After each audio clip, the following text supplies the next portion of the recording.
Talk about the Carolina Panthers. I mean, they've been a bit of a mess. Started the season with 3 straight wins, which surprised everybody, but then they came back to type. The wheels fell off. They lost 5 of their next 6. Head coach Matt Rhules came in with no NFL coaching experience, and it hasn't gone the way that they'd hoped. There's reportedly frustration within the organization. Brady, is it time for the Panthers to end the rule of rule? Well, he has coached in the NFL before. It's one of the reasons why he got the job. He spent some time coaching offensive line, I believe, up with the Giants. So he does have that history and understands the league. It's just he's got a new owner now, a new owner to the NFL that doesn't have a lot of patience. I mean, David Tepper is just not that type, and he wants results right away. The reality is you play in the same division as the defending Super Bowl champs and a Saints organization that has had quite the run of success. I know Drew Brees isn't there anymore, but Sean Payton's still a good coach. So, look, this roster needed an overhaul in some ways. They did that. Defensively, they're in a great spot moving forward, and you expected that from Matt Rhules. Now it's just the offense that struggled. The offensive line needs help. They need to find a quarterback. Clearly, Teddy Bridgewater wasn't that 2 years ago. Sam Darnold and Cam Newton, P.J. Walker, they weren't that either. Christian McCaffrey missed a ton of time this season. He's your best player. So the truth is they need to stay healthy. They need to continue to keep building depth, but they got a lot of question marks on that offensive side of the ball, and they obviously moved on from their OC, Joe Brady, who Matt Rhules eventually brought in. So that's another question mark. But as far as the defense goes, and as far as where this organization or team is at, they are making strides. I know it's hard not to see it because of their record, but the reality is at least one side of the ball is taken care of. Now it's about getting the offense right.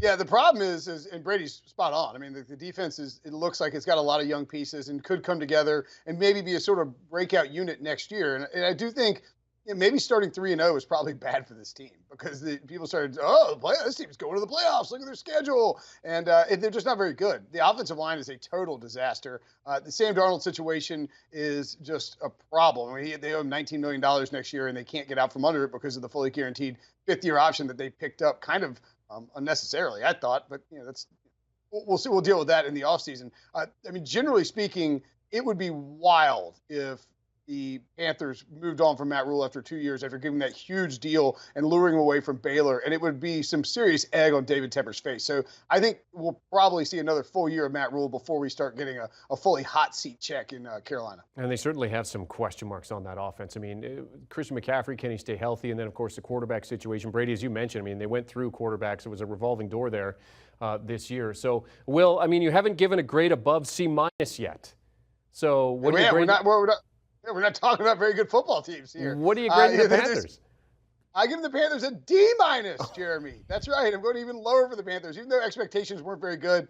I think the way that things went down with Carolina, I'm factoring the Sam Darnold offseason stuff into that as well. How he played, how the offensive line played, having to fire your offensive coordinator, the hotshot guy you brought in from LSU in the middle of the season, the draft picks, Brady Christensen, they hope will become a starting left tackle at some point, but just the inability to address the offensive line and to be competitive late in the season, extremely disappointing. And that's why we're having these hot seat talks leading up to the Panthers discussion. So, Brady, I mean, it seems kind of obvious what one of their top offseason needs is. You're looking at video of it right now, but I mean, tell us your thoughts. Well, yeah, quarterback, clearly. I mean, they've got to find somebody who can give them, take care of the football better, what Sam Darnold did at times this season, and then give them more production than what we saw from the combination of Darnold, Newton, or P.J. Walker. One thing we haven't talked about, though, is the domino effect if a guy like Jim Harbaugh leaves Michigan. And would Matt Rhules potentially be lured into wanting to take that job? Would he potentially be a suitor or look at that as an attractive opportunity if he feels like the writing's on the wall from David Tepper and he's got a year to turn this thing around? He might feel like it's a little bit too much in the course of an offseason to find a quarterback, to find some offensive line to help protect that quarterback, to get Christian McCaffrey back fully healthy and some other weapons to take some pressure off not only McCaffrey, but whoever that quarterback may be.